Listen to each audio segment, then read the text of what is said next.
वन्दे वाणी विनायकौ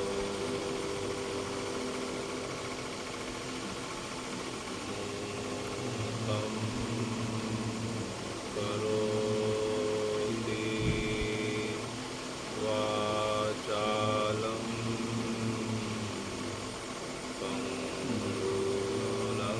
लङ्घयते गिरिं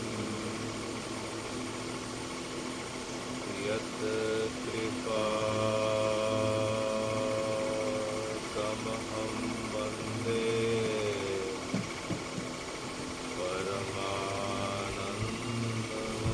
परमानन्दमाधवम्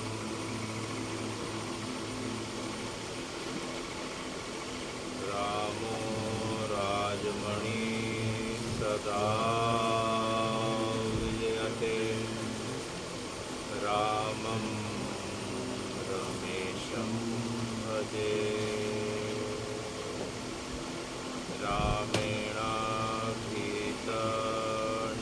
रामेणाभीतनिशाचरचमौ रामाय तस्मै नमः रामात् नास्ति परायणं परतरं रामस्य दासोऽहम् रामे चित्तलया सदा भवतु तो मे रामुद्धारया राम रामेति रामेति रमे रामे मनोरमे सहस्रनाम तत्तुल्यं श्रीराम नामं वरानने अतुलित बलधामं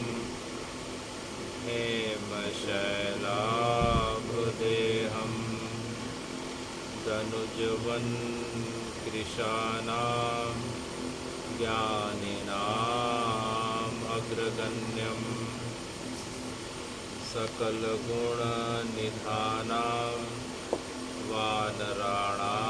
वानराणामधीशं रघुपतिप्रियभक्तं वातजातं नमामि वंशी विभूषितकरा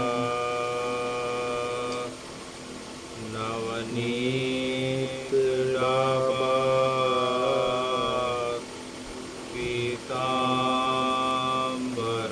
पीताम्बरारुणबिं फलाधरोष्ठा पूर्णेन्दु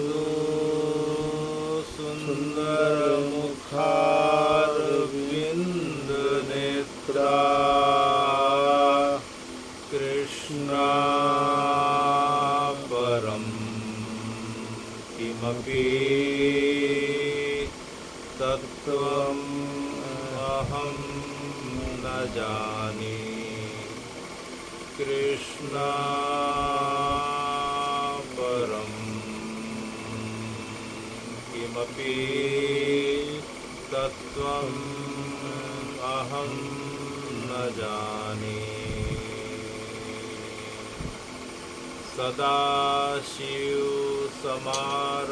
सदाशिवसमारम्भात्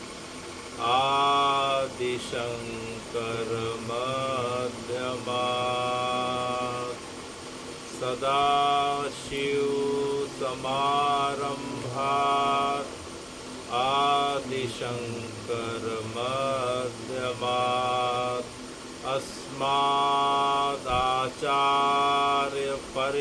अस्मादाचार्यपर्यन्तां वन्दे गुरुपरम्परां वन्दे गुरुपरम्परां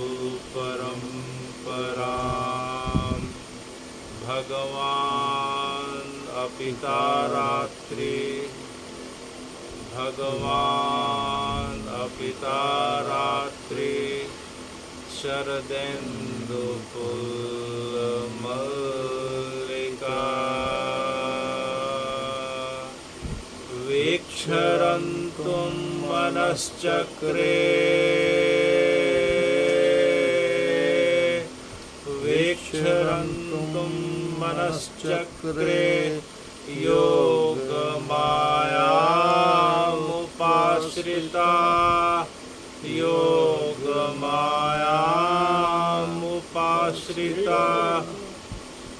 भगवान पिता रात्रि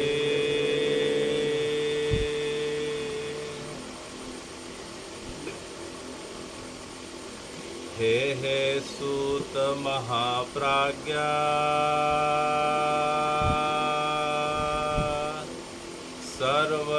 सर्वसिद्धांत वेद प्रभो आख्याहि मे कथासारम् पुराणानां च विशेषता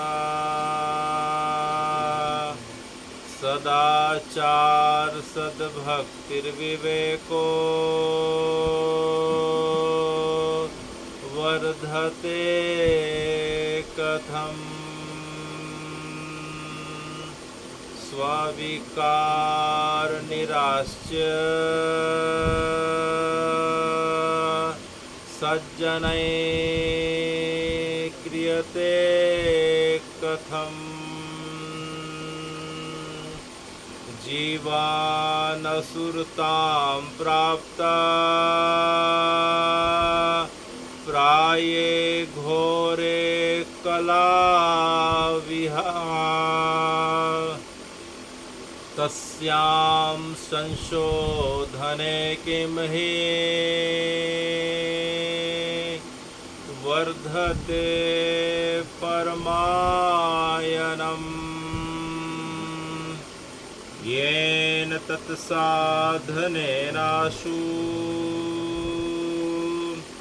शुद्ध्यात्मा विशेषता शिव प्राप्तिर्भवेत्ता सदा निर्मल चेतसा शिव प्राप्तिर्भवेत्ता सदा निर्मल चेतसा हे हे सूत महाप्राज्ञा सर्वसिद्धांत वेद प्रभो आख्याहि मे कथासारम् पुराणानां च विशेषता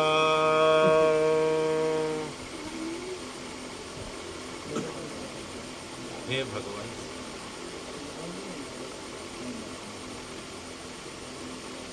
जब एक बार त्रिवेणी संगम प्रयागराज के तट पर स्थित 88,000 ऋषियों के द्वारा जगत के कल्याण के लिए महायज्ञ का आयोजन किया जा रहा था, तभी उनके बीच सूत जी महाराज पधारते हैं। जो सूत जी महाराज स्वयं वेद व्यास जी के शिष्य हैं और वेद व्यास जी के द्वारा जब 18 पुराणों की रचना की गई थी तो उनके एकमात्र जो हैं इस धरती पे सर्वाधिक योग्य उत्तराधिकारी के रूप में श्री सूत जी महाराज ने श्री वेद व्यास जी से उन शास्त्रों का और पुराणों की शिक्षा को और मर्म को ग्रहण किया था। और आज सूत जी महाराज को प्रयागराज की इस पवित्र भूमि पे 88,000 ऋषि मुनि जिनके प्रतिनिधि के रूप में शौनक जी महाराज हैं, जब उन्होंने सूत जी महाराज को देखा तो अत्यंत प्रसन्न हो जाते हैं और सूत जी महाराज को व्यास आसन पर बैठा के उनकी पूजा अर्चना करके उन्होंने जगत के कल्याण के लिए, कली काल के प्राणियों के कल्याण के लिए कि अत्यंत अल्प समय में, क्योंकि हे भगवान कली काल में लोगों के पास सब कुछ रहेगा लेकिन भक्ति के लिए, आत्मज्ञान के लिए, स्वयं को पहचानने के लिए कुछ भी समय नहीं रहेगा। तो अत्यंत कम समय में कली काल के प्राणियों का किस प्रकार से भक्ति का वर्धन हो, उनके हृदय में भक्ति का प्रकाश हो, उन्हें भगवान की भक्ति मिले और उनका कल्याण हो और पूरे जगत का कल्याण हो, इसका क्या उपाय है। तब सूत जी महाराज ने उन सब ऋषि मुनियों को जो ज्ञान दिया उसे हम श्री शिव महापुराण कहते हैं। तो उन्होंने कहा कि जगत में जब कली काल अपने चरम सीमा पे पहुंचने लग जाएगा, व्यक्ति के पास सब कुछ रहेगा लेकिन भगवान के लिए, भक्ति के लिए, स्वयं के लिए जब समय नहीं रहेगा तो उनके विकारों को नष्ट करने के लिए, मन को निर्मल बनाने के लिए, भगवान की भक्ति को पुष्ट करने के लिए हे शौनक जी एकमात्र जो अवलंबन होगा वह श्री शिव महापुराण और उसकी कथा और अंत में भगवान का जो कीलक मंत्र बताया गया, जिसे हम षटाक्षरी मंत्र या पंचाक्षरी मंत्र के नाम से जानते हैं, जो ओम नमः शिवाय है, मात्र इसका जो है स्मरण करने से, जाप करने से व्यक्ति को भगवान शिव की कृपा प्राप्त होगी और उसका हृदय निर्मल होके वह भक्ति के पथ पे बढ़ते जाएगा, बढ़ते जाएगा। तो हे सूत जी, अभी तक आपने हमें रुद्रखंड के सती जी के चरित्र के बारे में बताया कि किस प्रकार सती जी का प्रादुर्भाव हुआ था दक्ष प्रजापति के यहाँ, उनकी माँ किस प्रकार प्रसूति ने उनका लालन पालन किया, भगवान के चरणों की भक्ति बढ़ते बढ़ते आखिरी में महादेव ने उन्हें वर्ण किया सती जी को, लेकिन किसी कारण से सती जी का मन जो है भगवान के द्वारा बताई गई राम जी की कथा में, सत्संग में नहीं लगता था। भगवान बड़े व्यथित हुआ करते थे। भगवान उनके इस भाव को दूर करने के लिए प्रयागराज में पुनः कुंभज ऋषि के आश्रम आते हैं। कुंभज ऋषि के द्वारा राम कथा सुनाई जाती है, फिर भी सती जी का मन जो है स्थिर नहीं होता और आखिरी में वे जो है भगवान से प्रश्न कर देती हैं कि हम जो है राम जी का हम त्रेता के बारे में सुने हैं तो कब उनका दर्शन कर सकते हैं। संयोग से उसी काल में त्रेता प्रारंभ हो चुका था। राम जी वनवासी के रूप में भ्रमण कर रहे थे। सती जी ने राम जी की परीक्षा ली, लेकिन परीक्षा में जो है असफल हो जाती हैं। लेकिन सती जी के इस कृत्य के कारण भगवान उनसे रुष्ट हो जाते हैं और उनका मानसिक त्याग करके समाधि में चले जाते हैं। जब समाधि टूटती है तब सती जी जब देखती है कि भगवान की समाधि टूटती है तो सती ने जो है अचानक आसमान की तरफ देखा। सब देवता, यक्ष, गंधर्व अपने अपने विमानों में सपत्नीक सहित जो है कहाँ जा रहे थे। तो इस प्रश्न को उन्होंने महादेव से पूछा तो महादेव ने कहा कि हे सती, ये सब देवता, यक्ष, गंधर्व तुम्हारे पिता दक्ष प्रजापति के पास होने वाले यज्ञ में शामिल होने के लिए जा रहे हैं, अर्थात कनखल जा रहे हैं। सती जी ने काफ़ी जिद करी। भगवान जो है उन्हें मनाने का प्रयास करते हैं, लेकिन प्रारब्ध को कौन टाल सकता है। सती जी को मनाने के पश्चात जब नहीं मानी तो भगवान उन्हें जो है नंदी के साथ कनखल भेज देते हैं। दक्ष प्रजापति और उनकी पत्नी मेन प्रसूति और दक्ष प्रजापति की जो कन्याएं थीं, अर्थात सती जी की जो बहनें थीं, उन सभी के द्वारा सती जी का घोर अपमान होता है। अपमान होने के साथ उन्होंने देखा कि यज्ञ में उनके पति महादेव के लिए यज्ञ का भाग जो है दिया नहीं जा रहा है, उल्टा जो है दक्ष के द्वारा महादेव का सबके बीच अपमान किया जा रहा है। तो पति के इस अपमान को सती सह नहीं पाती हैं और उसी यज्ञ वेदी के सामने पद्मासन लगा के बैठ जाती हैं और अपने प्राणों को स्थिर करके योग अग्नि के माध्यम से अपने शरीर का त्याग कर देती हैं। त्याग करने के पूर्व जो है भगवान से अपनी गलती को स्वीकार करती हैं और अगले जन्म में पुनः जो है भगवान उनका वरण करें और उनकी गलती को क्षमा करके उन्हें वामांगिक होने का इस प्रकार से भाव प्रदान करें। यह बोलते बोलते अपने शरीर को योग अग्नि में समा देती हैं। भगवान को पता चलता है तो भगवान अपने केश के एक बाल को पत्थर पे पटकते हैं तो वीरभद्र नाम का भगवान का एक गण प्रकट होता है। वह जाके दक्ष के पूरे यज्ञ का विध्वंस कर देता है। ब्रह्मा जी विष्णु जी के द्वारा भगवान को बहुत मनाया जाता है। फिर भगवान ने दक्ष के यज्ञ को संपन्न किया और उसके पश्चात जो है भगवान वहाँ से पुनः कैलाश की ओर चल पड़े। तो हे भगवान, हमने पिछले बार की कथा में जो सती खंड था यहाँ तक हमने सुना और साथ में यह सुना कि भगवान जो है सती को याद करते करते भगवान का हृदय व्यथित हो गया था। भगवान के आँखों से अश्रुओं की लगातार धारा बह रही थी। तो कालांतर में भगवान के अश्रुओं की यह धारा जो है नर्मदा के रूप में जगत में विख्यात हो गई है। तो हे भगवान, नर्मदा जी की उत्पत्ति की अनेक पुराणों में कल्प भेद के हिसाब से अनेक कथाएं प्रचलित हैं। उसमें किसी कथा में यह आता है कि नर्मदा जी शिव जी के अश्रुओं से प्रकट हुई हैं। तो यह नर्मदा जी का जल जो दिखता है यह कोई साधारण जल नहीं है, यह साक्षात भगवान शिव का यह जलीभूत द्रवीभूत हुआ स्वरूप माना गया है। भगवान की करुणा प्रेम आंसुओं में बहते बहते इस जगत के मृत्यु लोकों के प्राणियों के बीच जो है हम भगवान के पास नहीं पहुंच सकते, लेकिन भगवान की कृपा सिंधु हमारे बीच नर्मदा जी के रूप में पहुंच गई हैं। तो यह नर्मदा जी का जल दिखाई पड़ता है। हे भगवान, यह साक्षात शिव स्वरूप माना गया है, साक्षात भगवान शंकर का जलीभूत स्वरूप है, द्रवित स्वरूप है, वह नर्मदा है। और हे नर्मदे, आपका एक नाम रेवा भी है। क्या नाम है?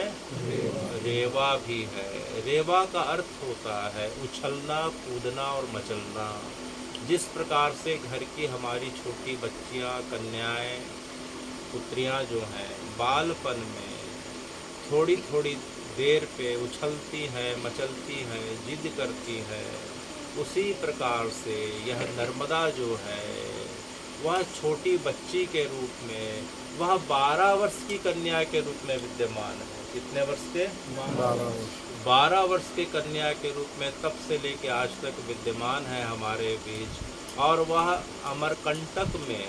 अमरकंटक में मैकल की पहाड़ियों के बीच से निकलते हुए, अठलाते हुए, मचलते हुए, इतराते हुए, हे भगवान, कभी पर्वतीय क्षेत्रों से, कभी मैदानी क्षेत्रों से, कभी गुफाओं से, कभी चट्टानों के बीच इस प्रकार से मचलते हुए, लहराते हुए आखिरी में 1300 किलोमीटर की यात्रा पूरी करते करते, हे भगवान, गुजरात का एक ज़िला है उसे हम भड़ूच कहते हैं। क्या कहते हैं? भड़ूच में जो है अरब सागर, जो खंभात की खाड़ी के नाम से जाना जाता है, नर्मदा जी आखिरी में जाके अपने पिता से अरब सागर से जाके पूर्ण हो जाती हैं। उसे नर्मदा जो है नर्मदा सागर संगम कहा जाता है।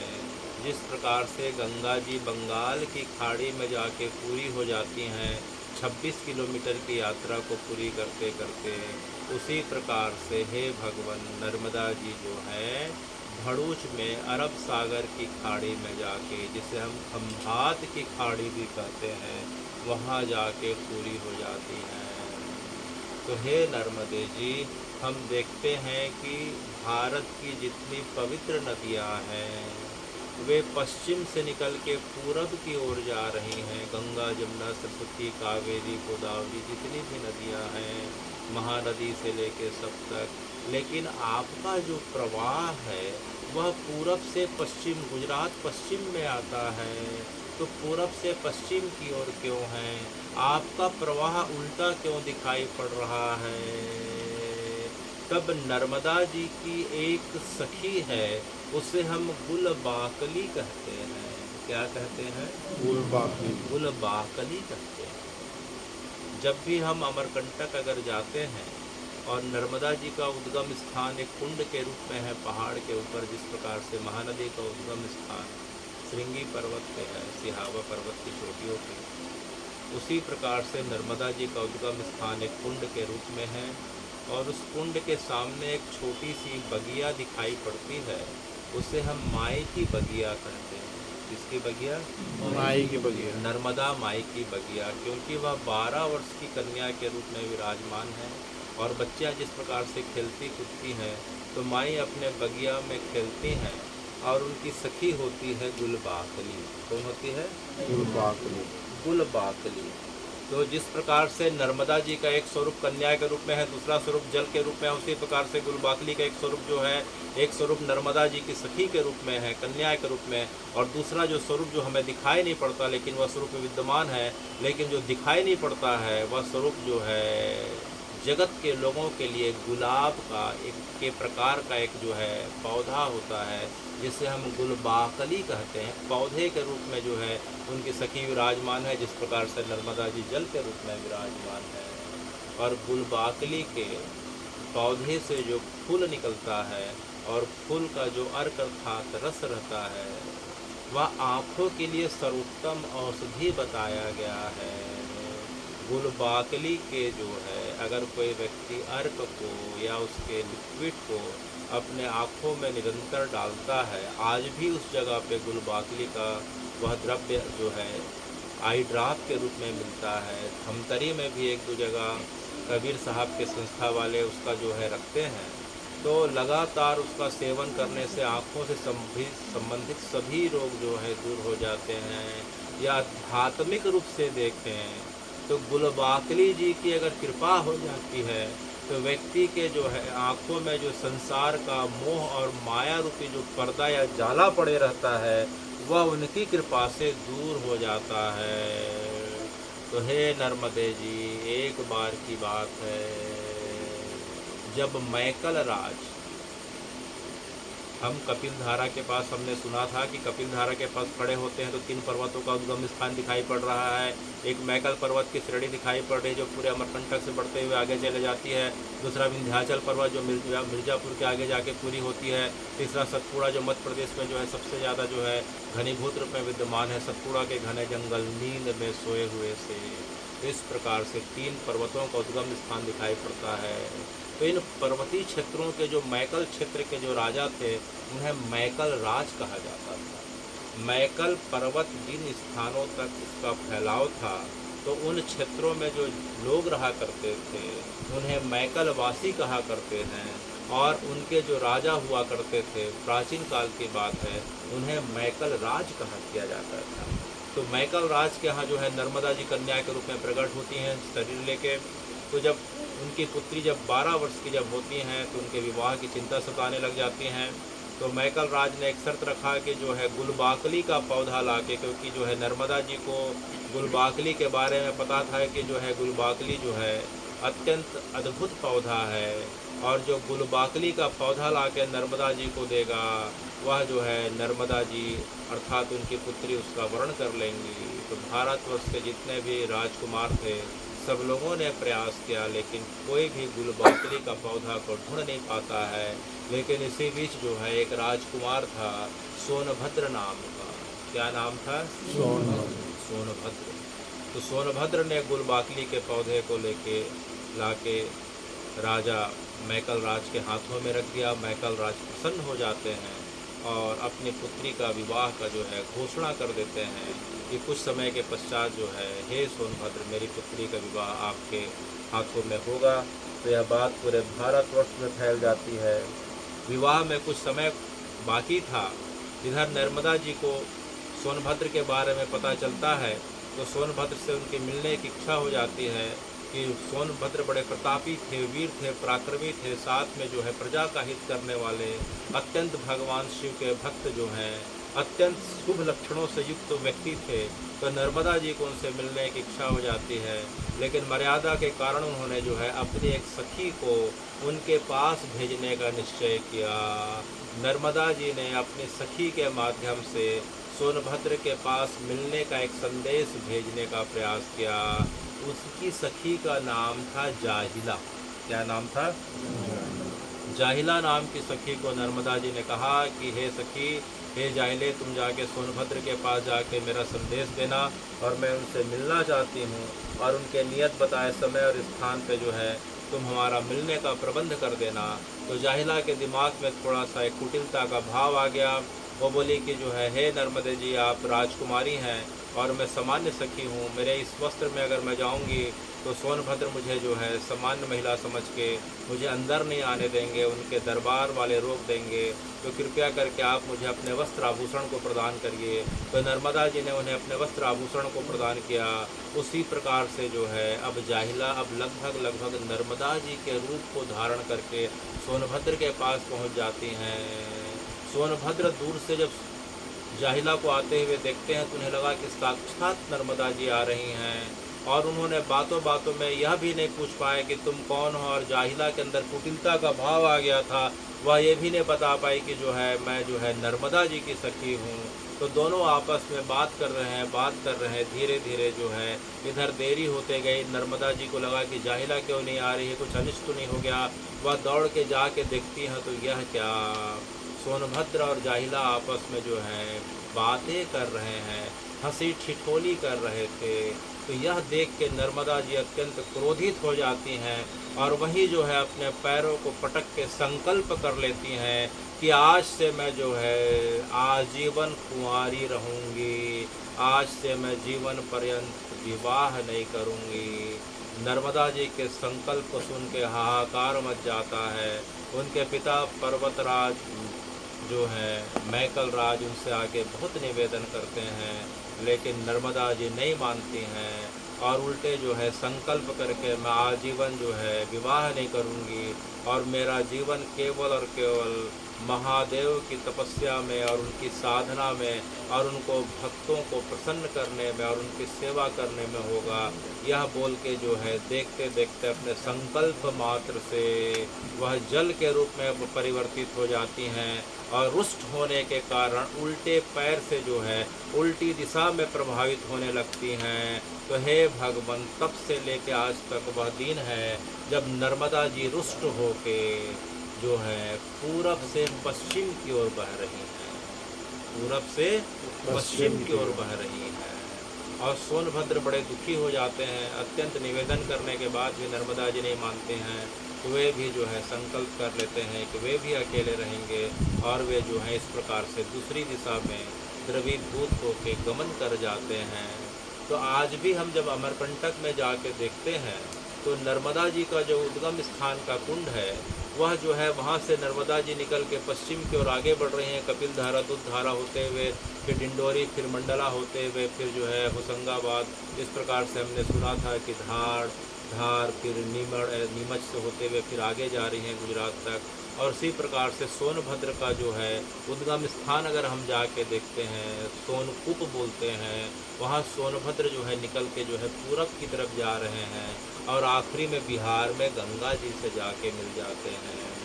तो यह कथा जो है, यह कथा पुराणों के हिसाब से कहानी के रूप में भले दिखाई पड़ती है, लेकिन है भगवान, इसका प्रमाण आज भी अमरकंटक में जाके देखा जा सकता है। नर्मदा जी का उद्गम स्थान आज भी है। सामने में गुलबाकली उनकी सखी माई की बगिया जिसे कहा जाता है वह भी है। और इस प्रकार से नर्मदा जी नीचे बहते हुए आ रही हैं और सोनभद्र का भी जाके हम देख सकते हैं। तो इस प्रकार से हे नर्मदे, आप जो हैं तब से लेके आज तक जो है पूरब से पश्चिम की ओर बह रही हैं, और इसी कारण से आपने आजीवन जगत के कल्याण के लिए द्रवीभूत होके एक सरोवर सरिता के रूप में आपने रहने का निश्चय किया, और भगवान शंकर को प्रसन्न करने का आपने जो संकल्प किया था, इसी कारण से भगवान शंकर ने, महादेव ने आपको आशीर्वाद दिया था। हमने सुना था कि हे पुत्री नर्मदे, जगत में आने वाली सभी पवित्र नदियाँ अपने धाम को चले जाएंगी, लेकिन कली काल में मात्र एक पवित्र नदी रहेगी, वह नदी रहेगी नर्मदा। तो गंगा जी, यमुना जी, सरस्वती तो चले गई हैं, बाकी सभी नदियां धीरे धीरे अपने धाम को चले जाएंगी, लेकिन जो है महादेव के प्रताप और आशीर्वाद से हे नर्मदे, आप कली काल के लोगों को तारने के लिए कली काल के अंत तक इस धरती पे विराजमान रहेंगी। बाकी सभी नदियों में प्रदूषण की मात्रा धीरे धीरे इतनी बढ़ती जाएगी कि उनकी पवित्रता भंग हो जाएगी। उन नदियों के किनारे रहने वाले सभी देवता, ऋषि, योगी, तपी उन्हें छोड़ के चले जाएंगे, लेकिन हे नर्मदे, महादेव के आशीर्वाद के कारण आपके तट को और आपके जल को जो है कभी प्रदूषण छू नहीं पाएगा। और जो है इसी कारण से जब भारत की पवित्र नदियां अपने धाम को चले जाएंगी, जब वे प्रदूषित हो जाएंगी, और उस जगह को छोड़ के जब यति, ऋषि, मुनि जब जो है इस प्रकार से चित्कार उठेंगे, तो जो है आपकी प्रेरणा से मात्र एक जगह रहेगी, वह नर्मदा जी का तट रहेगा। अमरकंटक से लेके मध्य प्रदेश के जो है आगे हम जो है नीमच तक अगर जाके देखें, तो यह नर्मदा जी का जो तट है वह तब से लेके आज तक, और आज से लेके कलयुग के अंत तक जो है योगियों के लिए, तपियों के लिए, मुनियों के लिए, सभी के लिए एक सुरम्य पवित्र स्थली के रूप में जाना जाएगा। आज भी हम अपनी परंपरा के महात्माओं से सुनते हैं कि नर्मदा जी के तट पे असंख्य योगी महात्मा विराजमान है, हजारों लाखों सालों का शरीर धारण करे हुए। और इसी कारण से हे नर्मदा जी, हम देख रहे हैं कि आपके तट पे राम जी आ रहे हैं। कौन आ रहे हैं? राम जी आ रहे हैं। अरे गुलबाकली, देख तो राम जी क्यों आ रहे हैं? जब नर्मदा जी ने गुलबाकली से पूछा, तो गुलबाकली ने कहा कि जो है नर्मदा जी, वाकई जो है राम जी आ रहे हैं, और लक्ष्मण जी भी साथ में आ रहे हैं। तो नर्मदा जी ने गुलबाकली को पूछा कि जाके दौड़ के देख क्या कि राम जी, लक्ष्मण जी हैं, और हैं तो उनका ठीक से जो है उनका जो है यहाँ स्वागत करना। तो गुलबाकली जाके देखती हैं तो राम जी और लक्ष्मण जी हैं। तो गुलबाकली जो है कन्या के रूप में जाती हैं और पूछती हैं कि आप कौन हैं? तो दोनों ने अपना परिचय बताया कि हे कन्या, मैं जो है दशरथ नंदन राम हूँ और मेरा अनुज लक्ष्मण है। अच्छा, तो आप दोनों नर्मदा जी के तट पे यहाँ क्या करने आए हैं? तो यह सुन के मुस्कुरा उठते हैं और गुलबाकली को अपने गोद में बैठा के कहते हैं कि अरे कन्या, मैंने यह बात हनुमान जी से सुनी है। किससे सुनी है? हनुमान जी से सुनी है। अच्छा, तो गुलबाकली ने पूछा कि हे राम जी, आपने हनुमान जी से क्या सुना है? तो राम जी जो है गुलबाकली को देखते हुए जो है अपनी यादों में खो जाते हैं और बोलते हैं कि जो है रावण वध के पश्चात जब मैं अयोध्या में आ गया था, जब मेरा राज्याभिषेक हो गया था गुलबाकली, लेकिन मेरा मन बड़ा शांत रहता था। मुझे समझ में नहीं आता था कि मेरे शरीर का ताप क्यों बढ़ा है। मेरी बड़ी बेचैनी रहा करती थी, मुझे ठीक से नींद नहीं आती थी, मुझे भूख नहीं लगती थी, मुझे प्रजा के कार्य में मन नहीं लगा करता था। यही दशा लक्ष्मण जी की थी। तो हमने सोचा चलो भाई हनुमान जी के पास चलें। तो हनुमान जी का निवास जो है अयोध्या में सरयू तट के किनारे है। तो सरयू जो है अयोध्या का जो आखिरी छोर है, उस जगह पे हनुमान जी कुटिया बना के रहा करते थे। तो वहाँ जाके देखते हैं कि हनुमान जी की कुटिया खाली है। अरे हनुमान जी कहाँ चले गए? हनुमान जी कहाँ चले गए? पूरे राज्य में हनुमान जी को ढूंढा जाता है, हनुमान जी नहीं मिलते हैं। राम जी दुखी होकर अपने महल में आ जाते हैं। कुछ दिनों के पश्चात उन्हें हनुमान जी दिखाई पड़ते हैं। हनुमान जी को देख के राम लखन अत्यंत प्रसन्न हो जाते हैं। अरे हनुमान जी, आप कहाँ चले गए थे? बिना बताए कहाँ चले गए थे? तब हनुमान जी ने कहा कि हे राम जी, मैं क्या बताऊँ, जब मैं जो है रावण विजय के बाद लंका विजय के बाद जब आया तो मेरे मन में बड़ी बेचैनी हो रही थी, मुझे नींद भी नहीं आ रही थी, भूख भी नहीं लगती थी, आपकी सेवा में ठीक से मेरा मन नहीं लगा करता था। तो यह सुन के राम जी बोले कि हनुमान जी मेरी भी यही दशा तब से है, तो आपको यह दशा कैसी हो गई? तो हनुमान जी ने कहा कि मैं सबसे पूछता गया कि मेरी ये दशा क्यों हो रही है, क्यों हो रही है। तब जो है मुझे वशिष्ठ जी ने बताया कि हे हनुमान जी, आपके ऊपर ब्रह्म हत्या का दोष लग गया है। किसका दोष? ब्रह्म हत्या। तो हनुमान जी ने कहा कि मुझ पे कैसा दोष? तो बोले आपने जो है रावण जो परंपरा से वर्णाश्रम से ब्राह्मण है, आपने जो है रावण के पुत्र अक्षय कुमार का उद्धार किया है। बोले हाँ, अशोक वाटिका में मैंने तो अक्षय कुमार का उद्धार किया था। और रावण के बाकी पुत्र जो है, एक पुत्र का नाम त्रिशरा है, एक पुत्र का नाम नरांतक है और एक पुत्र का नाम देवांतक है। रावण के जो है पुत्रों में से 4 पुत्रों का हनुमान जी ने उद्धार किया था। किस किसका? अक्षय कुमार, त्रिशरा, देवांतक और नरांतक। तो इन चारों का उद्धार करने के कारण, चूंकि रावण की वंश परंपरा जो है ब्राह्मण थी, इसी कारण से हनुमान जी पे जो है ब्रह्म हत्या का दोष हो गया था। इसी कारण से हनुमान जी को इतना ताप हो गया। तो वशिष्ठ जी ने कहा कि हे हनुमान जी, आप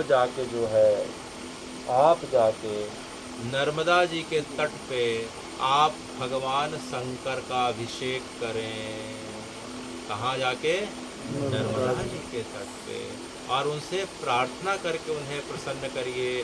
तब हनुमान जी ने कहा कि हे राम जी, उसके पश्चात जो है मैं पुनः नर्मदा जी के तट पे आ गया, रेवा के तट पे आ गया, और रेवा के तट पे जाके जो है एक छोटी सी कुटिया बना के और महादेव के पार्थिव शिवलिंग का निर्माण करके उन्हें बार बार जो है अनेक स्रोतों के माध्यम से उन्हें इस प्रकार से रिझाता एक बार आखिरी में जो है महादेव मुझ पे प्रसन्न हो जाते हैं और मुझ पे प्रसन्न होकर जो है मेरे ब्रह्म हत्या का दोष का निवारण करते हैं और पुनः आपकी भक्ति के लिए मुझे भेज देते हैं।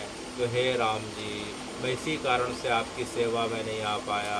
तो जब राम जी ने सुना कि जो है हनुमान जी अगर आपके साथ यह दशा है तो लगता है कि मुझे भी ब्रह्म हत्या का दोष चढ़ गया, तो वे अपने भाई के साथ जो है वशिष्ठ जी के पास जाते हैं। वशिष्ठ जी ने उन्हें भी यही बताया कि हे राम जी, आपके ऊपर भी यह दोष लग गया है, क्योंकि रावण के पूरे कुल का जो है आपके द्वारा उद्धार किया गया है। रावण का, कुंभकर्ण का जो है लक्ष्मण जी के हाथ से। इस प्रकार से तब फिर क्या हुआ कि राम और लक्ष्मण जी जो हैं दोनों फिर क्या होता है, नर्मदा जी के तट पे जाते हैं और तट पे जाके जो है गुलबाकली से मिल रहे हैं। किससे मिल रहे हैं? गुलबाकली से मिल रहे हैं कि यदि गुलबाकली जो है नर्मदा जी का तट पे जो है मुझे आने का आदेश मेरे गुरु जी ने कहा था, तो क्या यही तट है? तो गुलबाकली ने कहा कि हाँ राम जी, यही तट है। तो गुलबाकली ने राम जी को, लक्ष्मण जी को बड़े भाव के साथ जो है अपने साथ ले जाती हैं। ले जाने के पश्चात जो है नर्मदा जी के तट पे राम जी ने जो है अपना तर्पण करके ब्रह्म हत्या के श्राप से जो है विमोचन करवाया और फिर नर्मदा जी की परिक्रमा करी। नर्मदा जी के अगाध जल राशि में जो है राम जी नौका विहार करते हुए हर हर नर्मदे और ओम नमः शिवाय बोलते हुए पूरी परिक्रमा करते हैं। नर्मदा जी ने राम जी को देखा कि देखो देखो, राम जी जो है खुद मेरे पास चल के आ गए हैं और राम जी मेरे पास तर्पण के लिए आ रहे हैं। और तर्पण की और पूर्वजों की और जो श्राद्ध की जो दिशा जो है दक्षिण की बताई जाती है, तो नर्मदा जी इतनी प्रसन्न हो गए कि स्वतः उनका प्रवाह दक्षिण की ओर हो गया, उत्तर से दक्षिण की ओर हो गया। और राम जी ने बड़े जो है प्रेम के साथ अपने पितरों का और अब जो है रावण के कुल का जो है उनके द्वारा उद्धार हो गया था, सबका श्राद्ध करके जो है भगवान ने उन्हें वैकुंठ गमन कराया। यह जगह साक्षात जो है आज भी जिस जगह पे राम जी ने जो है तर्पण किया और राम जी को देख के स्वतः स्फूर्त जो है नर्मदा दक्षिणगामी हो गई एक जगह पे। हे भगवान, वह जगह जाबालीपुरम अर्थात जबलपुर है और उस स्थान का नाम लम्हटी घाट। क्या है? लमहटी घाट। तो हम जबलपुर जाते हैं तो अक्सर भेड़ा घाट और धुआंधार जलप्रपात को देख के आते हैं, लेकिन हे नर्मदा जी, जब आपकी कृपा हो जाती है तो हमें लमहटी घाट के दर्शन मिल जाते हैं। तो लमहटी घाट जो है, भारत की जितनी पवित्र नदियां हैं उसमें सिर्फ नर्मदा जी ऐसी नदी है कि जो स्वतः जो है दक्षिण अर्थात पितरों की दिशा की तरफ मुड़ी हुई है। इसलिए उस जगह पे किया गया श्राद्ध जो है अनंत गुना फलदायी होता है। लमहटी घाट में एक बार श्राद्ध हो गया तो फिर बाकी श्राद्ध के अवलंबन की आवश्यकता नहीं पड़ती। या स्कंद पुराण से लेकर रेवा पुराण, नर्मदा पुराण, सभी में इसका वर्णन आता है, क्योंकि जितनी भी हमारी परंपरा है उसमें श्राद्ध गंगा जी में करने का प्रावधान है। लेकिन गंगा जी साल में एक बार लोगों के पापों को ढोते ढोते जब खुद थक के मैली हो जाती हैं तो खुद अपनी जो है शुद्धि के लिए, अपने आप को पवित्र करने के लिए इसी जगह पे आके स्नान करके खुद पवित्रता को पाती हैं। तो जब गंगा जी आती हैं तो उनके साथ यमुना भी आती हैं, गुप्त रूप से सरस्वती आती हैं, गोदावरी, कावेरी, कृष्णा, महानंदा सभी नदियाँ इस जगह पे आती हैं। इसलिए नर्मदा जी में एक बार तर्पण हो गया इस जगह पे तो हे भगवान, गंगा, यमुना, सरस्वती, कृष्णा, कावेरी, गोदावरी सभी का जो है पुण्य एक साथ मिल जाता है। तो यह लमहटी घाट इतना महत्वपूर्ण है।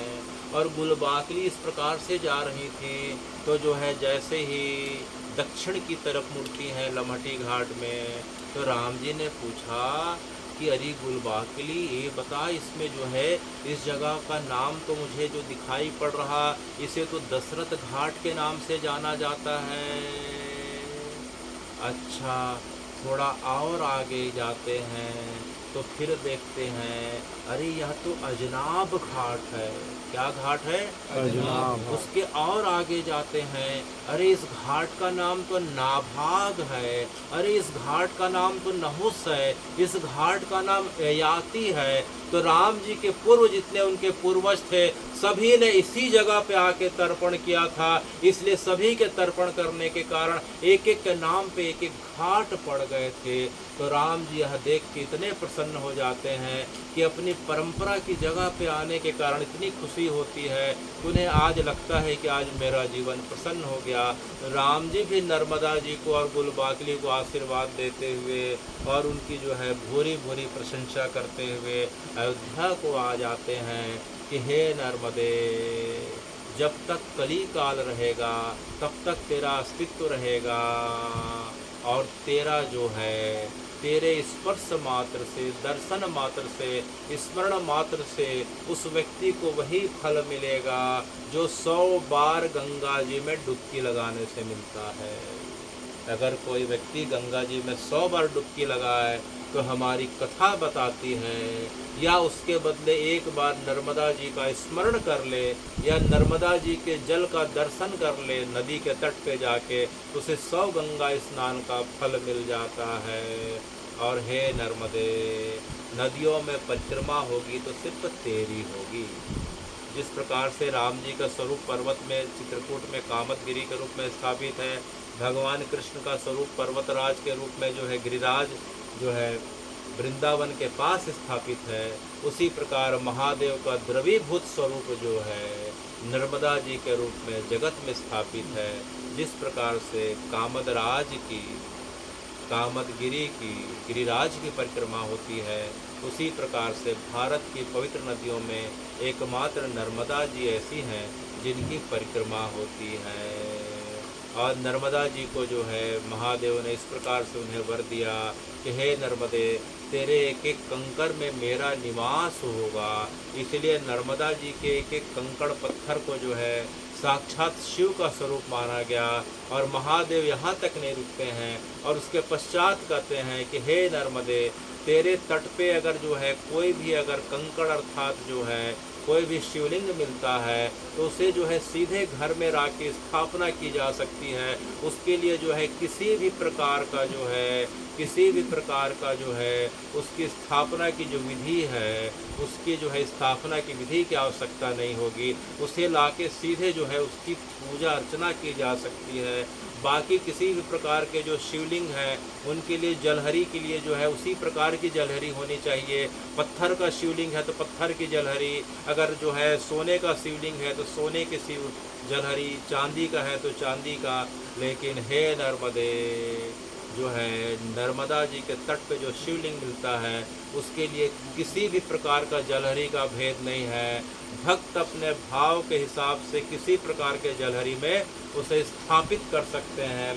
बस सावधानी यह रखनी चाहिए कि नर्मदा जी का जो शिवलिंग जिस जलहरी में स्थापित होता है वह पूरी तरीके से उसमें स्थिर हो जाए, अर्थात हिलने डुलने वाला न हो, उसे पूरी तरीके से स्थिर करके जलहरी में रख दिया जाए। तो इस प्रकार से, और भगवान की करुणा इतनी बरस रही थी, राम जी भी आशीर्वाद दे रहे हैं कि कोई भक्त अगर हे नर्मदे अगर तेरे तट पे लाके शिवलिंग की स्थापना कर दिया और किसी दिन वह उनका जलाभिषेक नहीं कर पाया, किसी दिन उन्हें भोग नहीं लगा पाया, तो भी इस भूल चूक को भगवान स्वीकार कर लेंगे। अर्थात बाकी अगर ठाकुर जी के अगर घर में स्थापना हो गई बाल गोपाल की तो रोज उनके स्नान ध्यान भोग श्रृंगार की आवश्यकता है। अगर एक दिन अगर उन्हें भोग न लगाया जाए तो ठाकुर जी रुष्ट हो जाते हैं। लेकिन नर्मदा जी से जो लाया गया शिवलिंग है, अगर अनेक दिन अगर उन्हें जलाभिषेक नहीं किया गया, उनका राग भोग श्रृंगार नहीं किया गया, तो भी से भगवान की प्रसन्नता ज्यों की त्यों बनी रहती है। तो इस प्रकार से नर्मदा जी के शिवलिंग का इतना महत्व है। उन्हें स्थापित करने के ना कोई दिन है, ना कोई तिथि है, ना कोई वार है, ना कोई वर्ष है। जिस समय लाए और जिस समय स्थापित कर दिए उसी दिन से भगवान नर्मदेश्वर के रूप में हमारे बीच विराजने लग जाते हैं, जिस प्रकार से आप यहाँ विराजे हैं। तो नर्मदा जी के इस प्रकार से महिमा बताई जा रही है भगवान के द्वारा। और इसी परंपरा में हम देख रहे हैं कि हे भगवान, कुछ तो बात सतयुग की आपने बताई, कुछ त्रेता की बात बताई, अब जो है वर्तमान में नर्मदा जी की ऐसी जो है किस बातों को हम माने कि नर्मदा जी के प्रति हमारा विश्वास और बढ़ता जाए। तो नर्मदा जी के प्रति विश्वास बढ़ाने के लिए हम एक दो कथा सुन रहे हैं। उसमें पहली कथा आ रही है धूनी वाले दादाजी। किसके? धूनी वाले दादाजी। अभी हम लोग वहाँ जब गए थे तो खंडवा के पास हम किसी कारण से जा नहीं पाए, लेकिन धूनी वाले दादाजी को हमने स्मरण किया और इसीलिए धूनी वाले दादाजी हमारे बीच विराजे हैं। जिस प्रकार से परंपरा में जो है गजानन महाराज जो है भारत के महाराष्ट्र के जो है उस जगह पे विराजते हैं, उसी प्रकार से धूनी वाले बाबा जी का जो है हम देख रहे हैं कि 1800 से 1900 के बीच जो है बड़ा वहाँ उस जगह पे प्रभाव था। तो अफ़गानिस्तान उस समय भारत का हिस्सा हुआ करता था। 1853 की बात है। अफ़गान जो है भारत का हिस्सा था। पाकिस्तान बांग्लादेश भी भारत के हिस्से थे। ये तो 47 और 71 में अलग हुए हैं। तो अफ़गान भारतवर्ष का हिस्सा हुआ करता था। तो वहाँ जो है एक पश्तून, एक ब्राह्मण परिवार के एक जो है महान व्यक्ति, सज्जन व्यक्ति रहा करते थे। उनका नाम था गौरी शंकर। क्या नाम था उनका? गौरी शंकर। उनके मन में महादेव के प्रति अगाध श्रद्धा थी। अफ़गान में रहते हुए वो बलूच थे, बलूचिस्तान के थे। तो बलूचिस्तान में रहते रहते उनकी अभिलाषा पूर्ण नहीं होती है। तो संत महात्माओं का जो है सत्संग करते करते उन्हें पता चला कि जो है आप नर्मदा जी के तट पे जाएं और नर्मदा जी के तट पे भगवान महादेव साक्षात निवास करते हैं।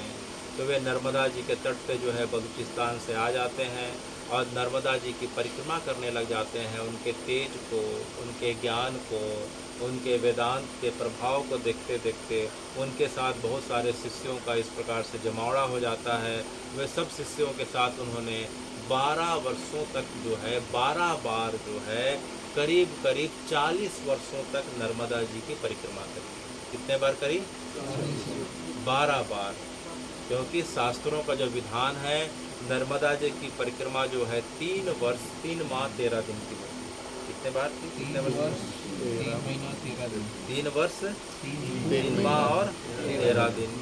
तो उन्होंने 12 परिक्रमा करी। तो शास्त्र बताते हैं कि करीब करीब उन्होंने 40 वर्षों तक नर्मदा जी का परिक्रमा किया, लेकिन परिक्रमा करने के बाद भी जो है उन्हें महादेव के अर्थात गौरी शंकर जी को, गौरी शंकर का साक्षात्कार नहीं होता है। तो एक बार मध्य रात्रि के बीतते ही उनके मन में भाव आया, रात को 3 बजे भाव आया कि मेरे जीवन के इतने वर्ष बीत गए, मैंने इतनी परिक्रमा कर ली, मुझे जो है अभी तक जो है महादेव के दर्शन नहीं हुए, अब मुझे जीवित रहने का कोई अधिकार नहीं, शरीर की अवस्था भी अब पूरी होने वाली है। यह सोच के वे जल समाधि लेने के उद्देश्य से जो है दौड़ते हुए अपने कुटिया से निकल जाते हैं। जैसे नर्मदा जी के जो है अंदर प्रवेश करते हैं, घुटने तक पहुँचे नहीं थे, एक 12 वर्ष की बालिका आ जाती है, उनका हाथ पकड़ लेती है और ज़ोर से उन्हें जो है डांट लगाती है कि अरे दद्दा, तुझे जो है आधी रात को यही सूझा है कि तू मेरे पास आके जो है अपने शरीर को छोड़ेगा, तुझे कुछ लगता नहीं है क्या? तो उन्होंने देखा कि बालिका कौन है, तो बालिका को पूछे कि हे बालिके, तू कौन है और मेरा हाथ पकड़ के इस रात्रि के समय तू मुझे रोक क्यों रही है? तो बालिका ने कहा कि जिसकी परिक्रमा तू बार इतने वर्षों से कर रहा है, तू उसे कैसे नहीं पहचान रहा? तो इसका मतलब आप नर्मदा जी हो क्या? तो बोले हाँ, मैं नर्मदा हूँ। तो उन्हें विश्वास नहीं हुआ कि अब बालिका नर्मदा है। तो बोले मैं विश्वास नहीं कर सकता, आप मुझे अपना प्रत्यक्ष रूप दिखाइए। तो देखते देखते नर्मदा जी उनके समक्ष जो हैं बीचों बीच धार में मगरमच्छ के ऊपर बैठते हुए जो है मुस्कुराते हुए आते हुए दिखाई पड़ी। और उन्होंने अपने बगल में देखा तो वही 12 वर्ष की बालिका खड़ी है, और सामने देखा तो वही बालिका जो है मगरमच्छ पे बैठ के उनकी ओर मुस्कुरा रही हैं। इतने देर में उन्हें समझ में आ गया कि ये बालिका साक्षात नर्मदा जी हैं। तो उन्होंने नर्मदा जी को प्रणाम किया और बोला कि जो है मैया मेरे लिए क्या आज्ञा है? तो बोले पहले तुम बाहर निकलो। बाहर निकले तो बोले बताओ तुम इस प्रकार का क्यों सोच रहे थे शरीर छोड़ने को? तो उन्होंने कहा मैया इतने वर्ष हो गए, मैं घर बार छोड़ के आया हूँ, मुझे अभी तक जो है महादेव के दर्शन नहीं हुए। तो बालिका मुस्कुराने लग गई, बोले महादेव तो गौरी शंकर जी आपके साथ ही चल रहे हैं पिछले करीब करीब जो है 25 वर्षों से। उन्हें बड़ा आश्चर्य हुआ, महादेव मेरे साथ चल रहे हैं? बोले साथ नहीं चल रहे, वे आपके साथ 24 घंटे रहते हैं, और आपकी जो है जमात में जितने साधु लोग हैं उनके लिए स्वयं अपने हाथों से भोजन रसोई पकाते हैं। उन्हें कुछ कुछ समझ में आने लगा। हाँ, मेरी जो है जमात में जो है एक व्यक्ति है, बालक भी है 18 से 20 साल का, उसका नाम केशवानंद है, वो जमात का भोजन तो वही पकाता है। बोले जिसे आप केशवानंद समझ के मनुष्य समझ रहे हैं वह साक्षात महादेव का स्वरूप है, आप जाके उनका दर्शन करिए। वे आपकी भक्ति से रीझ के आपके साथ विगत 25 वर्षों के साथ आपकी सेवा कर रहे हैं। यह सुन के गौरी शंकर जी को बड़ा आश्चर्य होता है। वे दौड़ते हुए जाते हैं और जाके देखते हैं कि जो है अब सवेरे का समय था, वह केशवानंद महाराज जो है अब चूल्हे को सिद्ध कर रहे थे, अर्थात चूल्हे में अग्नि प्रज्वलित कर रहे थे। तो जाके उन्होंने जैसे जोर से चिल्लाया कि केशवानंद जी ने उनकी तरफ देखा, ये उनकी तरफ देखे तो सामान्य बालक जो है चूल्हे के बगल में बैठा था, उन्हें कुछ समझ में नहीं आया। तब नर्मदा जी ने कहा कि गौरी शंकर जी, उन्हें सामान्य मनुष्य समझने की भूल मत करना, जाके उनके चरणों को पकड़ लो। तो दौड़ते हुए गौरी शंकर जी केशवानंद जी के चरणों में गिर पड़ते हैं और उनसे जो है पाही माम करके बार बार निवेदन करने लग जाते हैं।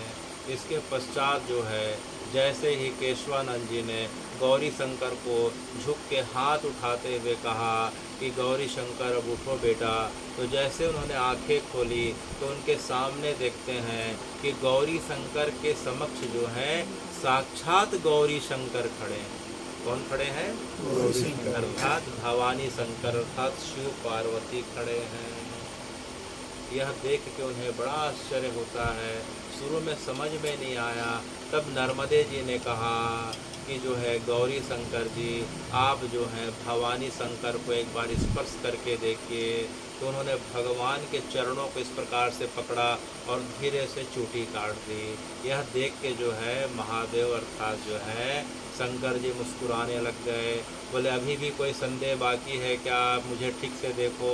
तब आँख उठा के देखते हैं कि जटाजूट सिर में धारण करे हुए अर्धमौली चंद्रमा बाएं तरफ विराजमान है।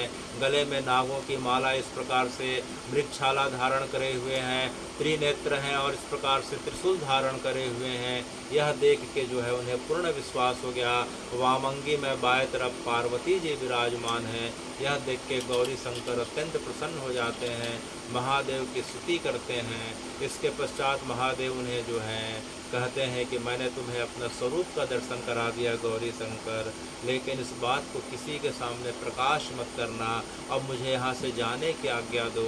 जब तक तुम्हारा दर्शन का योग नहीं था तब तक मुझे तुम्हारे साथ रहना था। यह बोलते हुए जो है केशवानंद वहाँ से अदृश्य हो जाते हैं।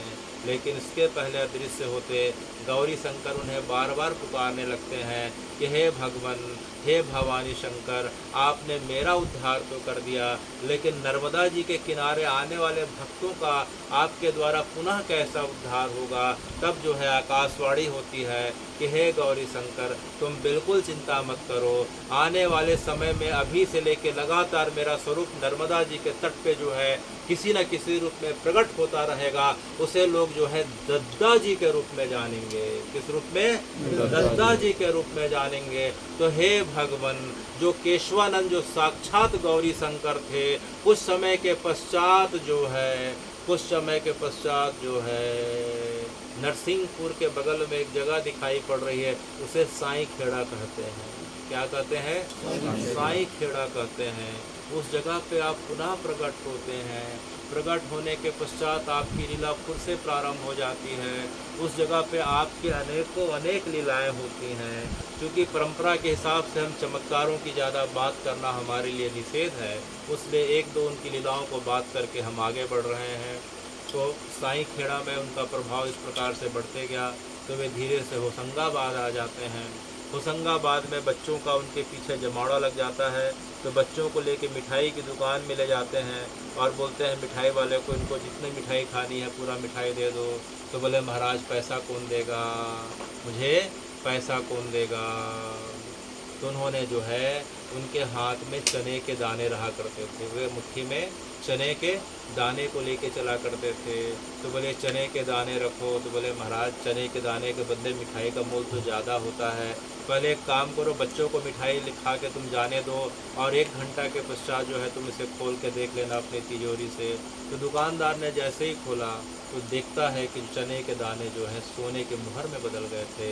यह बात जो है 1901 की है। कौन सी है? 1901। वह दुकान, वह मिठाई का दुकान आज भी होशंगाबाद में आज भी जो है उस जगह पे स्थित है। इसके पश्चात जो है यह बात धीरे धीरे फैलने लग गई कि महाराज जो है बड़े चमत्कारी हैं। तो लोगों की भीड़ बढ़ने के कारण वो क्या करते थे कि उनके पास ज़्यादा लोग आए और चमत्कार और सिद्धि से बड़े दूर रहने का प्रयास करते थे। तो वे अपने हाथ में एक छड़ी लेके जो पास आता था उनकी जो है छड़ी से पिटाई कर देते थे।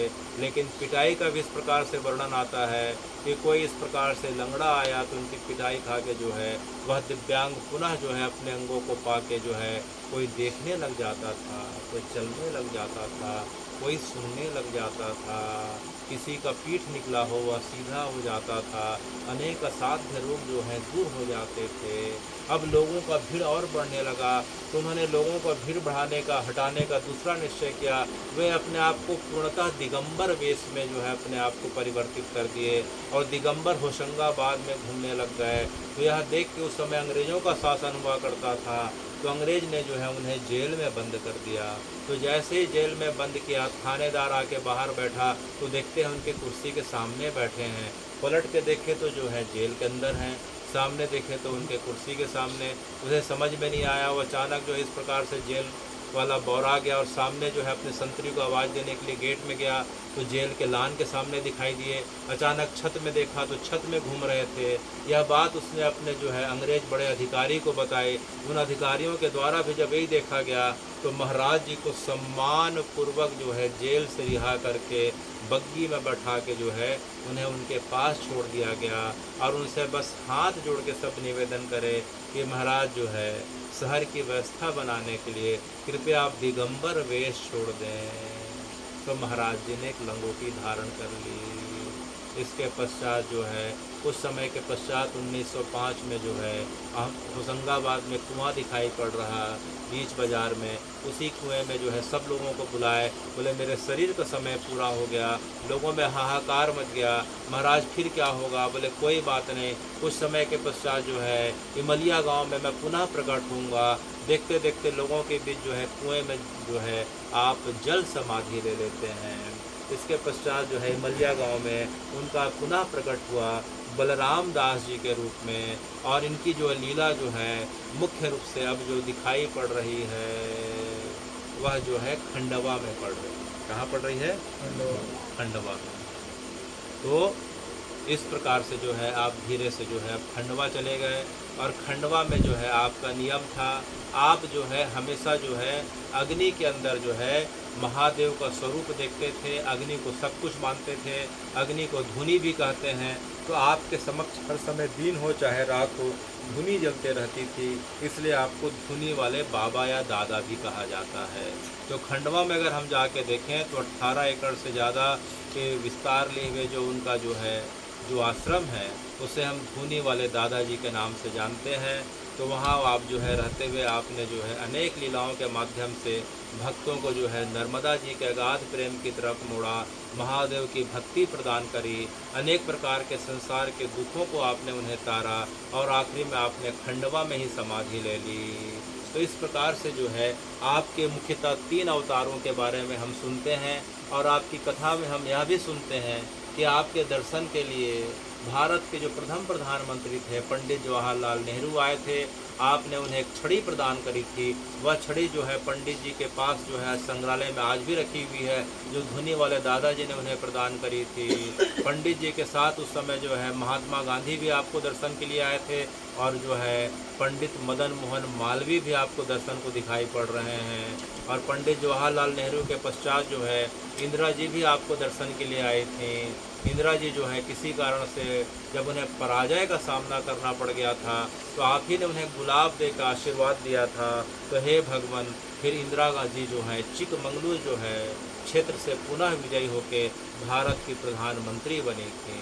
तो इस प्रकार से आपकी परंपरा बड़ी अद्भुत है। उस समय भोपाल जो है पास का जो शहर है, भोपाल का जो नवाब हुआ करते थे उनका नाम था हमीदुल्ला। क्या नाम था?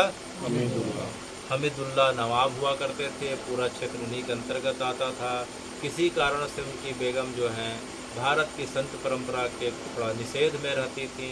तो एक बार जो है कथा आती है कि वे अपने एक विश्वास पात्र व्यक्ति के हाथ में जहर भेज के जो है आपको जो है इस प्रकार से प्रयास करती हैं। तो जैसे ही आपने जहर को खोला और बोले कि वाह क्या बात है, आज बेगम ने मेरे लिए जो है गंगा जल और गंगा जल में शहद डाल के भेजा है, यह बोलते जो है हर हर नर्मदे करते हुए पी जाते हैं। तो होता क्या है, महाराज जी का शरीर तो और स्वस्थ और चमकने लगा और सामने में जो है उनका जो सेवक जहर लेके आया था, देखते देखते जो है मूर्छित होकर तड़पने लगा और उसके मुंह से इस प्रकार से झाग निकलने लग गए, सांस उल्टी हो गई। महाराज जी के चरणों में गिर के जो है बोलने लगा। वह बोलता क्या, इसके पहले धुनी वाले दादाजी बोले कि जो है तूने जहर लाया था। तो इस प्रकार से अनेक उनकी जो है लीलाएं हैं। अधिकांश लीलाओं में चमत्कार है, लेकिन उसकी चर्चा करना संभव नहीं है।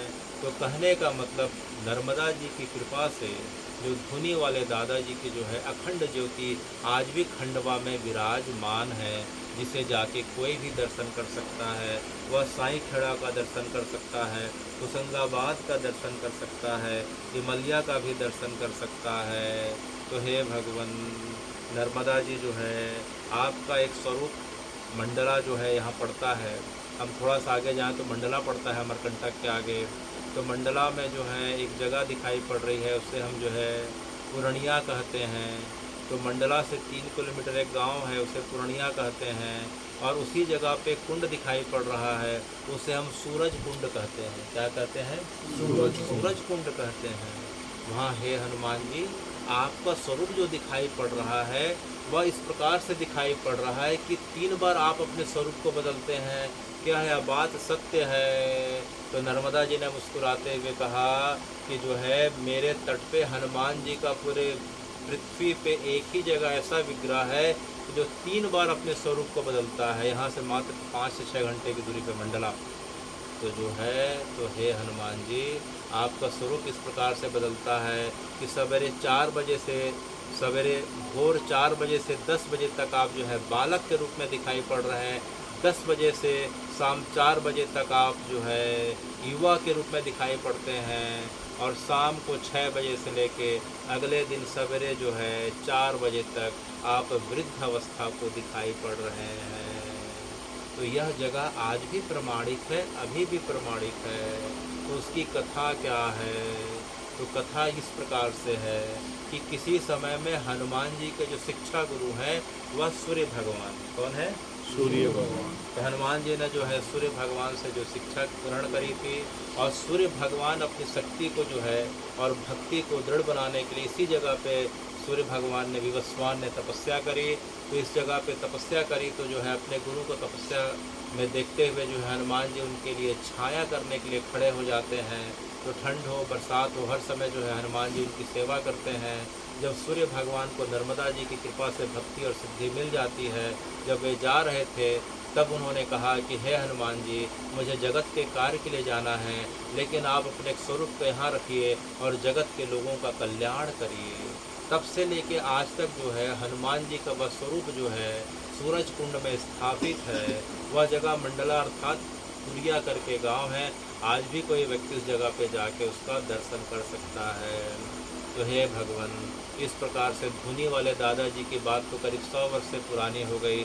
वर्तमान में ऐसे कोई संत महात्मा कि जिससे हमारा विश्वास और बढ़े। तो अभी हम गए थे तो बटियान गांव गए थे। कहाँ गए थे? बटियान। जब बटियान गांव जो रास्ते में पड़ा, वहाँ जो है श्री सियाराम बाबा रहते हैं। कौन रहते हैं? श्री सियाराम बाबा जी। सियाराम बाबा जी रहते हैं। उनकी अवस्था जो है कोई 109 वर्ष बताते हैं, कोई 120 वर्ष बताते हैं।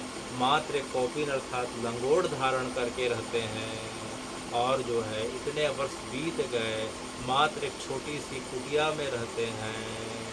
और उनकी परंपरा के हिसाब से हमें यह बात पता चलती है कि इस जगह पे बटियान गांव में जो नीमच के अंतर्गत आता है, करीब जो है बाल अवस्था में करीब 18 से 20 वर्ष के थे, तब वे मुंबई महाराष्ट्र को छोड़ के इसी जगह पे नर्मदा जी की भक्ति को पाने के लिए आए थे।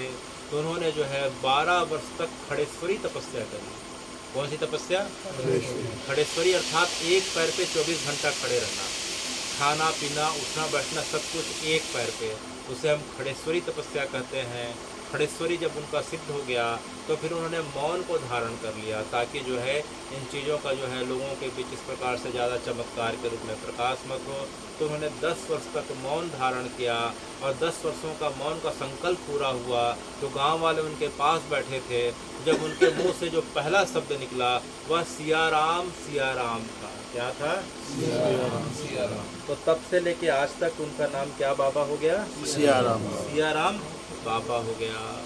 तो उनके बारे में यह कहा जाता है कि जब वो गांव में पहले 6 महीने तक जो है नर्मदा जी का इतना प्रवाह रहता था कि गांव वाले 6 महीना बरसात के समय से लेके जो है पूरा जगह को छोड़ के दूसरे गांव में चले जाते थे।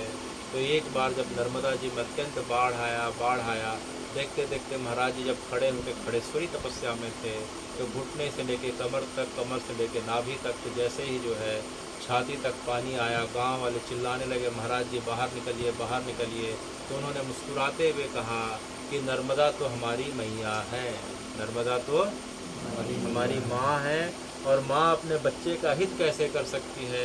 एक बार उस भाव से उन्हें पुकारो तो इस प्रकार से जो है पूरे गांव वालों के साथ उन्होंने केवल जो है नर्मदे हर नर्मदे हर नर्मदे हर इस प्रकार से पुकारना चालू किया। तो गांव वाले देखते हैं कि धीरे धीरे नर्मदा जी का पानी उतरते उतरते जो है उनके घुटने के नीचे आ गया। तब से लेके आज तक वह दिन है कि नर्मदा जी का पानी पाट के किनारे के आगे नहीं बढ़ा है। तो हे भगवान, ये सियाराम बापा के पास जो है देश विदेश के अनेकों भक्त आके उनकी भक्ति को देख के उन्हें हजारों रुपए देने का प्रयास करते हैं, लेकिन जो है सियाराम बापा का जो है एक सिद्धांत है कि 10 रुपए से ज़्यादा नहीं लेते। कितना? 10 रुपये से। अगर कोई 1000 रुपये भी देता है तो उसको 990 रुपये जो है वापस कर देते हैं। यह अनेक देश विदेश के भक्तों का यह अनुभव है कि सियाराम बापा जैसे हमने विरक्त संतों का दर्शन आज तक नहीं किया, कि जिनके पास इतने हजारों नहीं लाखों रुपए आ जाए फिर वे मात्र 10 रुपये लेते हैं और इसी 10 रुपये में नर्मदा परिक्रमा करने वालों की सेवा करते हैं, अपने हाथ से भोजन पकाते हैं, अपने हाथ से भोजन कराते हैं। अब देखते देखते उनके सेवा कार्य को देखते हुए पूरे गांव वाले और आसपास के लोगों ने जो है इस प्रकार से एक ट्रस्ट बना लिया है और उनकी आज्ञा को जो है पूरा करते हुए नर्मदा परिक्रमा करने वाले लोगों को बुला बुला के बैठा बैठा के अपने हाथों से जो है भोजन कराते हैं और सेवा कराते हैं। तो हम उस क्षेत्र में अगर जाके देखें तो लोगों के अंदर जो अपनापन का भाव रहता है उस भाव के पीछे सियाराम बापा की प्रेरणा है। किसकी प्रेरणा है? सियाराम बापा की प्रेरणा दिखाई पड़ रही है। आज भी 109 वर्ष में कोई भी व्यक्ति जाके आज भी अभी भी उनका दर्शन कर सकता है। बहुत कम बात करते हैं लेकिन बात उनकी बड़ी शिक्षाप्रद होती है। तो वह जगह जो है कौन सी जगह है? कौन सी जगह है? अभी हमने सुना बटियान। बटियान। इसके पश्चात जो है परंपरा के हिसाब से सियाराम बाबा तो 109 वर्ष के हो गए। अभी जो है सबसे ज़्यादा जिनका नर्मदा जी के ऊपर प्रकाश और जिनके ऊपर कृपा दिखाई पड़ रही है वह जो है वो दद्दा जी पुनः हमारे बीच अवतार लेके आ गए हैं। उन्हें भी हम जो है परिक्रमा वाले दद्दा जी कहते हैं। परिक्रमा वाले दद्दा जी को अगर हम देख रहे हैं तो मात्र एक कॉपिन अर्थात लंगोट धारण करे हुए हैं, पैर में जो है सफ़ेद रंग का मोजा पहनते हैं और कभी कभी जो है एक जूते को कपड़े के जूता को पहनते हैं। और जो है परिक्रमा वाले दद्दा जी आपकी अवस्था 40 से 50 वर्ष के बीच दिखाई पड़ती है। आप विगत करीब 3 वर्ष से ज़्यादा हो गए, आपने अन्न का एक दाना ग्रहण नहीं किया, एक फल का जो है आपने जो है छिलका ग्रहण नहीं किया। आप सिर्फ नर्मदा जी के जल का सेवन करते करते लगातार दौड़ते हुए परिक्रमा कर रहे हैं। यह बात आज भी जाके कोई देख सकता है। अभी हम इसको देखने वाले हैं जिससे हमारी भक्ति और जो है सुदृढ़ हो कि नर्मदा जी के जल में संसार के सभी तीर्थों का वास है, सभी देवताओं का वास है। साक्षात महादेव नर्मदा जी के जल में साक्षात जो है जलीभूत होके हमारे बीच विद्यमान है। इसी कारण से वे नर्मदा जी के जल में संसार की सब शक्तियों का उद्गम मानते हुए केवल नर्मदा जी के जल को ग्रहण करके जो है रात दिन परिक्रमा कर रहे हैं। और परिक्रमा तो क्या, वे दौड़ते हैं और उनके दौड़ के आगे अच्छे दौड़ नहीं पाते। उनके साथ उनका स्वान अर्थात जो है एक कुकर उनके साथ दिखाई पड़ता है, उसका नाम सिद्धू है। उनके साथ एक कुकर अर्थात जो है एक स्वान दिखाई पड़ रहा है, वह उनके परिक्रमा में उनका साथी रहता है। महाराज जी जब बैठते हैं तो वो भी बैठता है, वो भी महाराज जी की सेवा करता है। महाराज जी की परिक्रमा में अनेक घटनाएं ऐसी आती हैं कि किसी बालक की आखिरी सांस उखड़ रही थी, महाराज जी के परिक्रमा में उनके सामने रख दिया गया। महाराज जी नर्मदा माई का नाम लेके उनके ऊपर जो है इस प्रकार से प्रार्थना करते हैं तो बालक इस प्रकार से उठ के बैठ जाता है। हमने अनेक ऐसे लोगों को देखा है जिनका पैर टूट गया, जो चल नहीं पा रहे हैं। महाराज जी सिर्फ नर्मदा जी के जल को छिड़क के नर्मदा जी के नाम का स्मरण करके उनके स्वस्थ होने की कामना करते हैं तो वह व्यक्ति पुनः स्वस्थ हो जाता है। चूँकि किसी कारण से चमत्कार का भ्रम ना हो, यह सिर्फ विश्वास के आधार पर नर्मदा जी की कृपा कही जाती है। तो आज भी कोई अगर देखना चाहे तो जो है अभी भी हम उसको देखेंगे कि जो है परिक्रमा वाले दादाजी किस प्रकार से नर्मदा जी की जो है पूरी परिक्रमा कर रहे हैं, अन्न का एक दाना ग्रहण नहीं करते, विश्राम बिल्कुल नहीं करते, करीब करीब 21 घंटा की उनकी परिक्रमा रहती है। अगर कोई इच्छुक हो तो आज भी अभी भी उनके साथ जाके परिक्रमा कर सकता है। वे समान मनुष्यों के भांति बात भी करेंगे, हंसी ठिठोली भी करेंगे, लेकिन सामान्य होते हुए भी हे भगवान, हमने सुना है कि जो केशवानंद साक्षात गौरी शंकर हैं, धुनी वाले बाबा जो है साक्षात गौरी शंकर है, उसी प्रकार जो है आप पुनः धुनी वाले बाबा के रूप में आप इस प्रकार से अवतार ग्रहण करके नर्मदा जी का महात्म बताने के लिए हमारे बीच आ गए हैं। तो इस प्रकार से हे नर्मदा जी, आपके महत्व को शंकराचार्य जी ने नर्मदा अष्टक के माध्यम से हमें जगतवासियों के बीच में बताया। तो नर्मदा जी का जो है कुल मिला के प्रभाव यह हुआ कि नर्मदा जी की कृपा से हमें जो है भगवान के प्रति, भवानी शंकर के प्रति जो है श्रद्धा विश्वास जो है उत्पन्न होने लगती है। क्या उत्पन्न होने लगती है? उसका जो है तुलसीदास जी ने रामचरितमानस के जो है पहले, अगर हम बालखंड में अगर देखें जो दूसरा श्लोक आता है, उसमें तुलसीदास जी कहते हैं कि वंदे भवानी शंकरौ श्रद्धा विश्वास रूपिणौ, वंदे भवानी शंकरौ श्रद्धा विश्वास रूपिणो याभ्याम कृपा बिना ना पश्यन्ति सिद्धा स्वांता स्थित ईश्वरम। कि जो है हे नर्मदा जी, मैं आपके जो है चरणों की बारंबार वंदना करता हूँ, क्योंकि आपके दर्शन मात्र से, आचमन मात्र से और जल के सेवन मात्र से आपके अंदर भवानी शंकर के प्रति जो है हमारे अंदर श्रद्धा और विश्वास उत्पन्न हो जाता है।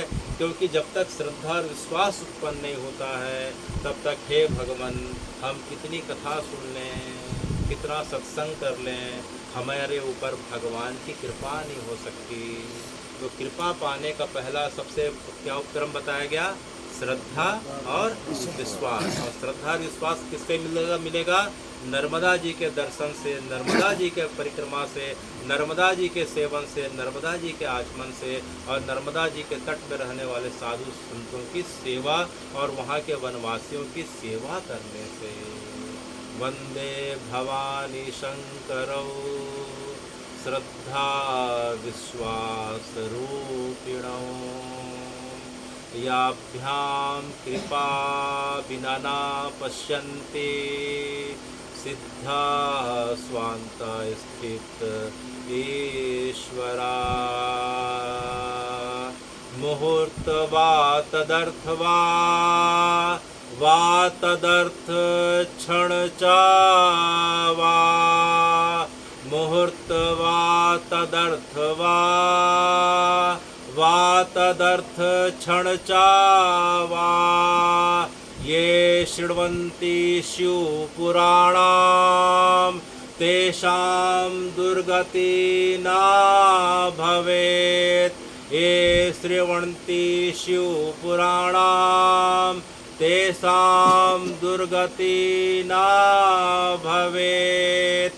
हे सूत महाप्राज्ञा सर्वसिद्धांत वेद प्रभो, आख्याहि मे कथा सारम पुराणानां च विशेषता। हरे राम